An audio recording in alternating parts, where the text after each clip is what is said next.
Hi అండి, నమస్తే. నేను మీ Anjali. Welcome back to Anjali cooking. ఈరోజు మన వీడియోలో super tasty and simple snack రెసిపీని ఎలా చేసుకోవచ్చో చూపిస్తున్నానండి. పిల్లలు ఏవైనా స్నాక్స్ కావాలని అడిగినప్పుడు సింపుల్గా చేసేయచ్చు. సో ఇక లేట్ ఎందుకు, super tasty and simple snack రెసిపీని ఎలా చేసుకోవచ్చో చూసేయండి. ముందుగా ఈ స్నాక్స్ చేయడానికి నేను ఇక్కడ 2 మీడియం సైజులో ఉన్న బంగాళదుంపలు తీసుకున్నాను. సో వీటిని ముందుగానే ఉడికించుకొని పైన పొట్టు తీసేయండి. ఇప్పుడు వీటిని మ్యాషర్తో కానీ ఏదైనా గరిటెతో కానీ ఇలా మ్యాష్ చేసుకోవాలి. మరీ మెత్తగా మ్యాష్ చేసుకోవాల్సిన పని లేదండి, పెద్ద పెద్ద పీసెస్ లేకుండా ఉంటే చాలు. సో ఇలా మ్యాష్ చేసేసి ఇలా మ్యాష్ చేసిన బంగాళదుంపని ఒక మిక్సీ జార్ తీసుకొని ఈ మిక్సీ జార్లోకి వేసుకోవాలి. మొత్తాన్ని మిక్సీ జార్లోకి వేసేసి ఇప్పుడు ఇందులో ఒక అరకప్పు దాకా నీళ్లు తీసుకోవాలి. ఒక అరకప్పు దాకా నీళ్లు పోసి మెత్తగా అంటే ఫైన్ పేస్ట్ లాగా గ్రైండ్ చేసుకోవాలి. గ్రైండ్ చేసుకొని ఒక మిక్సింగ్ బౌల్ని తీసుకొని అందులోకి ఈ బంగాళదుంప పేస్ట్ మొత్తాన్ని కూడా వేసుకోండి. నెక్స్ట్ ఇందులో ఇందాక మనం నీళ్లు కొలుచుకున్నాం కదా, అదే కప్పుతో ఒక 2 కప్పుల దాకా పొడి బియ్యం పిండిని తీసుకోండి.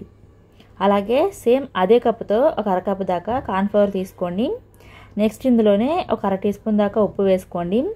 ఈ ఉప్పు అయితే కరెక్ట్గా సరిపోతుందండి, మీరు మీ రుచికి సరిపడా వేసుకోవచ్చు. ఇదంతా కూడా బాగా కలపండి. ఈ పిండిని కలిపేటప్పుడు ఇక నీళ్ళు ఏమీ వేయాల్సిన పని లేదండి. బంగాళదుంప గ్రైండ్ చేసేటప్పుడు నీళ్ళు వేసాం కదా, అవే సరిపోతాయి అన్నమాట. నీళ్ళు వేయాల్సిన పని లేదు, ఇంకా పిండి కూడా వేయాల్సిన పని లేదండి. అన్నీ కూడా కరెక్ట్గా సరిపోతాయి.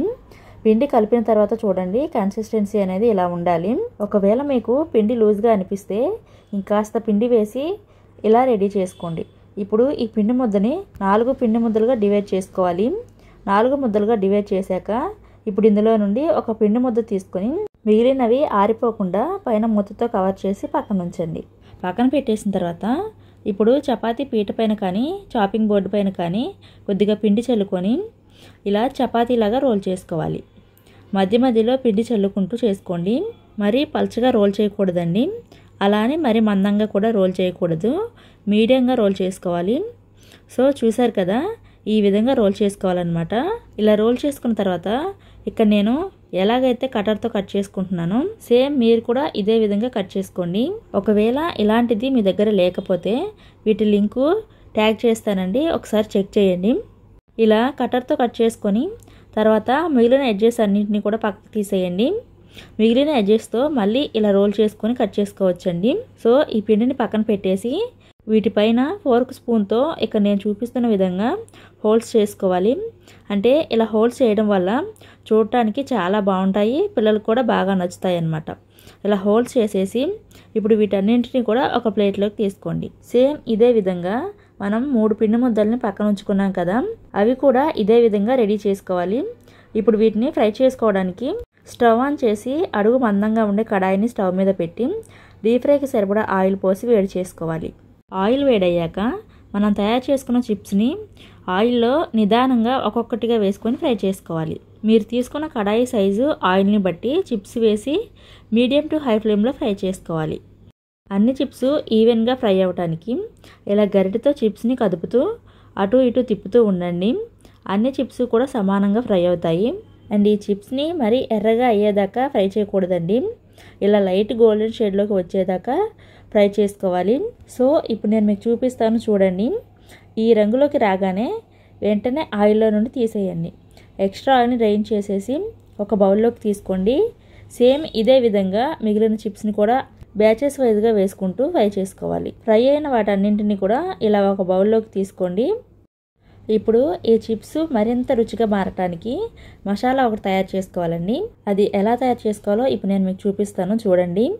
ఇప్పుడు ఒక చిన్న బౌల్ని తీసుకొని ఇందులోకి 1 టీ స్పూన్ దాకా కారం, 1/2 టీ స్పూన్ దాకా ధనియాల పౌడర్, నెక్స్ట్ ఒక packet Maggi masala powder, 1/2 teaspoon దాకా వేయించి పొడి చేసిన జీలకర్ర పొడి, 1/2 టీ స్పూన్ దాకా మ్యాంగో పౌడర్, 1/2 టీ స్పూన్ దాకా బ్లాక్ సాల్ట్ వేసుకోండి. ఇవన్నీ కూడా బాగా మిక్స్ చేసేసేయండి. ఒకవేళ మీ దగ్గర బ్లాక్ సాల్ట్ లేకపోతే నార్మల్గా మనం కర్రీస్ వండేటప్పుడు వేస్తూ ఉంటాం కదా, అదైనా యూజ్ చేయొచ్చు. కాకపోతే బ్లాక్ సాల్ట్ వేస్తే టేస్ట్ అనేది ఇంకా బాగుంటుంది. బాగా మిక్స్ చేసేసి ఈ చిప్స్ పైన స్ప్రింకిల్ చేసుకుంటూ చిప్స్కి బాగా పట్టించాలి. మనం తయారు చేసిన మొత్తం మసాలా పౌడర్ని వేయాల్సిన పని లేదండి. మీరు తినే స్పైసీనెస్ని బట్టి మసాలా వేసుకొని బాగా పట్టించండి. సో అంతేనండి, క్రిస్పీగా కారంగా super tasty and simple snack అయితే తయారైపోయింది. చాలా బాగుంటాయండి. అండ్ ఇవి ప్రిపేర్ చేసుకోవడం కూడా ఈజీయే కాబట్టి స్కూల్ నుంచి పిల్లలు రాగానే వీటిని చేసి పెడితే హ్యాపీగా తినేస్తారు.